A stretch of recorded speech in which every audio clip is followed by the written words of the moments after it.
About a month ago, I gave you my first garden tour and it was very early spring. So now, wait till you see what I have that has woken up since then. Hello, gorgeous wisteria, as well as all the backbreaking work I put into my landscape to get ready for my Earth Day festivities coming up. Do you remember how my greenhouse was just overloaded and like bursting at the seams? Yeah, wait till you see that now.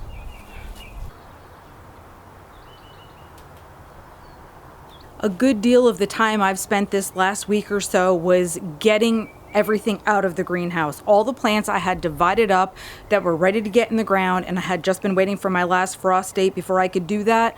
Yeah, so now I took that time, planted things, spread my mulch, put new features in place where I could, all in an attempt to get my flower beds looking as good as they could, basically in the shortest period of time possible. So back over here to the wisteria, which is now so gorgeous and in its prime bloom time. That's something that's different from the last time, as well as these blanket flowers are now all springing to life. So what was once just the little tiny poofs of the green are now much bigger, and every single one has at least one flower on it. You can very well see that my phlox is still in bloom right now, which is so excellent. This right here is a crepe myrtle rescue. I took it from right behind me by the wisteria next to those drift roses that I have. This baby was nestled in there. Talk about like a little bonus fry, bonus plant. Bonus fry, if you know Jim Gaffigan's comedy skit. Right now he's in a little bit of shock because I had to rescue this baby and get him out of the gnarly twist of everything that was growing over there.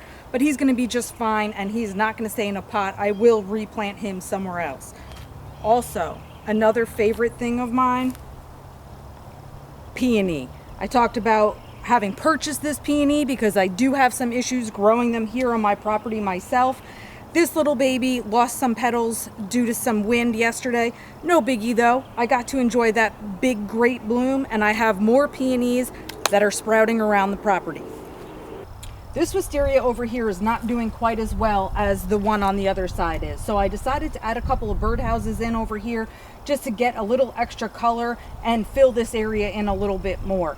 I did rescue a couple of wisteria vines that had roots, so I've replanted them over here, and hopefully that will all add to the huge magnificentness of this area.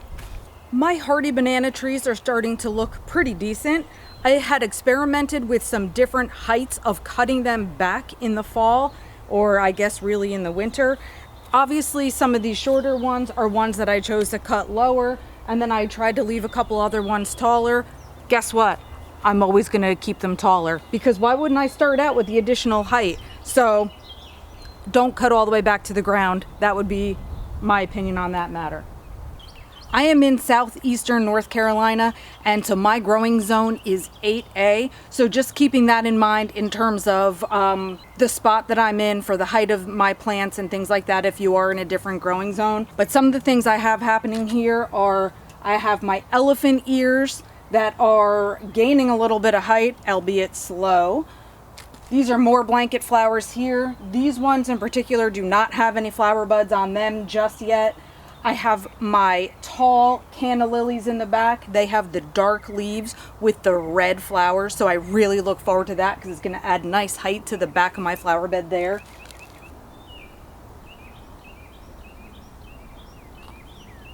Before we leave this section of yard, I would like to say that I have literally no idea what this plant is. I do think it's some sort of weed, but I found it in the yard. It was a lot smaller.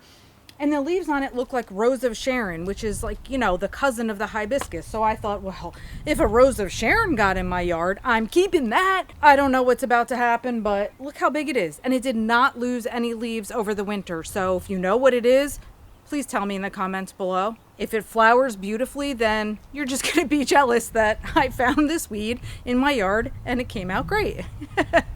My waterfall is done for now. I mean, as gardeners, we know everything we do is a work in progress, right? So I will continually tweak probably everything And the Waterfall is no exception. So I got the 2 hibiscus back in there that I had taken out last year. And in the center, I put a pygmy date palm. Again, something I don't feel is going to make it through the winter here, especially because the bottom of my waterfall is hollow, so roots can freeze from the bottom up if we do get those cold temperatures. But for now, 2 hibiscus plants that have the red flowers on them with that palm in the middle. It's gonna just be fabulous. Can't wait to show you that over the summer. This area is fun and is going to look so gorgeous again in the summer.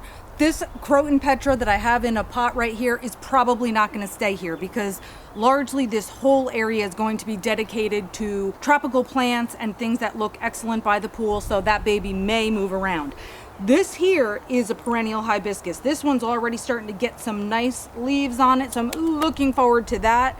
Of course, here's another hibiscus and some creeping Jenny that I had already potted up like that was waiting for me in the greenhouse. This sago palm definitely does take a beating over the winter, but little by little I will cut these fronds off and it's going to grow new ones right out of the center. This one has been living here for a few years, so I'm pretty confident that even though it looks atrocious right now, it's not going to stay that way. Right here I have another hibiscus. This one's going to grow pink flowers. This is the kind that is not supposed to be perennial, but I was able to get it to be perennial, so that's exciting because I love that. And that I do that just by overwintering. So that is just an abundance of mulch over the top to keep those roots alive. This little gorgeous baby, I'm gonna have to zoom in on it in a second. This little gorgeous baby is one of the things I have to cheat to tell you what it's called. I definitely cannot remember the names of everything. This is a tricolor oyster plant. That's all I can say about that. It looked tropical though, and it's right beside my pool, so I love it. From this point of view, on this side of the flower bed, I have a couple things happening. One is I have this yucca right here that my friend just gave me, so I put that in the ground over here. It'll definitely stay there for now, and then we'll see if we transplant it somewhere else at another time. I also have the bananas happening over here, so they're gonna give some great height to this side of the flower bed, so the taller area up closer to the fence. I have a couple more elephant ears right here. These are also from my friend. These are way bigger than the ones that I have going for me, so she was kind enough to pot them up for me to try. And again, hopefully they're gonna be real tall in the back row. These are Canna Lilies once again, and these are the dark leaves with the red flowers that will also get tall. Perennial hibiscus, again, summer growers. Can't wait to show you in the summer. Did I say that already? Coming over to this side of the yard, you can see how beautifully this hosta filled out. That's one of the ones I did not divide up this year. My other ones were even more massive than that. So this baby's gonna have to be divided next year for sure. I got a couple of red spikes coming up right here. This is the lyotrope that I have all over the place. Again, builder special that they had left us with when we first bought the property. So I've been dividing them up and moving them all around the property. And then that over there is a dahlia that is coming back for me. I love dahlias. They come in so many beautiful colors and sizes, and I want a million of them. So as you can see over here, my azaleas are already done. Had their beautiful magenta bloom, and they're done. These are gonna be red daylilies, of which I have an abundance. They are in quite a few spots in my yard because of that, and I'm also giving them away. Have to do it. Crepe myrtle, love me some crepe myrtle. You can see how nice that is, and again, summer blooms. What can we see over here? So right here, I still have Phlox, as I said. That's still in its high bloom, which is excellent. And then my lilies, which I was able to separate successfully. They aren't blooming yet, but more red lilies. These are the stargazer lilies, and these are the tiger lilies, all of which are beautiful right near each other. Ooh, one little goodie right here. These are coneflowers, echinacea coneflowers. They'll get taller with the pinkish purplish coneflower on top. So loving those too. This part of my yard is probably 100% different since the last time you saw it. First of all, I only had in existence this area over here. Basically, I had that grass in place, and then everything else has changed or shifted spot from here over. Well, actually, that's not even true, because I had dug up part of my hydrangea that's over in the corner and put a new baby piece of it over in the corner there. So that's also different. Over here, my seahorse and the starfish. Oh, I wanted just like a little statement piece, if you will. This grass is one from my friends in New York, so I was able to transplant that. I like to take things home from my friends' gardens, and I also share the things that I grow. So that makes me very happy. I think that is about it for right here. Let's move on. Still staying in the backyard, this is one of the only shady spots I have, because again, I did not have any trees on this property when I bought it. Over here is where I had to divide up those major monstrous hostas. So right here I have some of them around my bird bath, and then probably another 8 or so line the side of my house right on the other side of this fence leading to the front yard. My dad will be quite happy to see me show you. This is one of my gardening tools, or I should say one of my yard work tools. I do use it to carry around stepping stones and bags of mulch and dirt and stuff, because let's face it, it can be back-breaking work, especially when you're working on it day after day.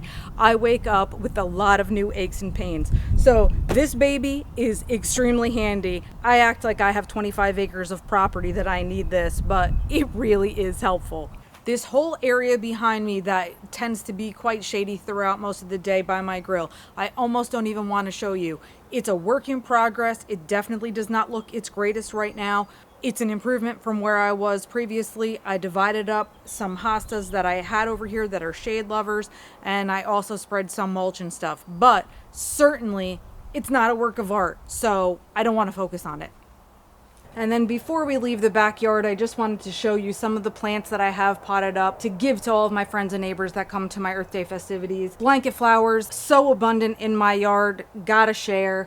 And also the purple hearts, very easy to propagate. Definitely have tons and tons of those. I do have some stone crop in the back as well, and a couple of shade-loving hostas. Once again, not a lot of shade. So these are all goodies that they're gonna take, but shh, because they don't even know it.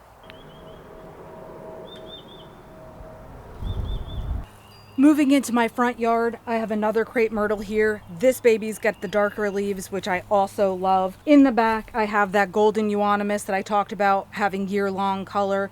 Still love that, and it's going to just keep getting larger, so I think it's a nice piece for that corner. Lots of daylilies behind this crepe myrtle. Multipliers, gotta give those away. Keep doing that. Then I have a couple little goodies over here, and I'm going to tread very lightly as I walk on my black mulch with my white sneakers, so bear with me.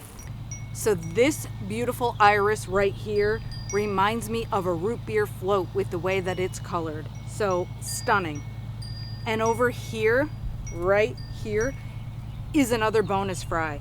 This is a crepe myrtle seedling that must have come from another place in my yard, but yet it is not the baby of the crepe myrtle that's right beside us here with the dark colored leaves, because this one has green leaves. My front flower bed, my peninsula, if you will, has really changed a lot recently. This is a great space for me to continually add new things that I love and test out what works and what doesn't work in my climate and in my soil. This purple beauty right here is another cheat, because it's just something I picked up and I'm not even sure what it is. Dolce Wildberry is this one right here. Have I mentioned the fact that I like dahlias? So these are the 2 dahlias that I just planted up, and then this is another grass that I have from my friends in New York, so that one just got into the ground here. So peonies, 1 peony plant, 2 peony plants. I've had these in the ground here for, I don't know, let's say 3 years probably. This is the only one I've ever had get a bud on it, and then finally last year for the first time it opened up into a gorgeous bloom. So peonies, these are more daylilies. This and this are echinacea, so they're the purpley pink cone flowers. This, black-eyed Susan, so those are the yellow cone flowers with the black centers. Black-eyed Susans, I can divide them up all the live long day and continually give those away. Those cone flowers seem to do excellently here, whereas my echinacea, not so much, and I really don't know why. Then I have all the little yellow buttercups. I shouldn't even say they're little, they're not. They get tall and have a big yellow buttercup flower on the top. They are perennial. I was given them by somebody and I honestly have no idea what they are.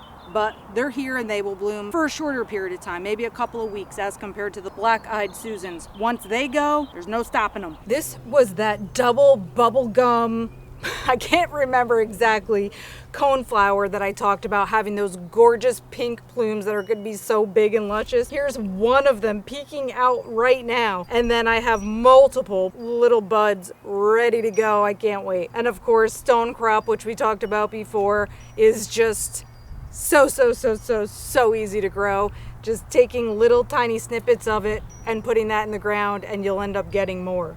I hope you had an awesome time looking through my garden with me. I would love to hear what kinds of things you have in bloom also, because the whole reason why I'm even doing this channel is just to share the love of plants and flowers with other people who love plants and flowers. So please comment, share, let's follow each other, and happy planting.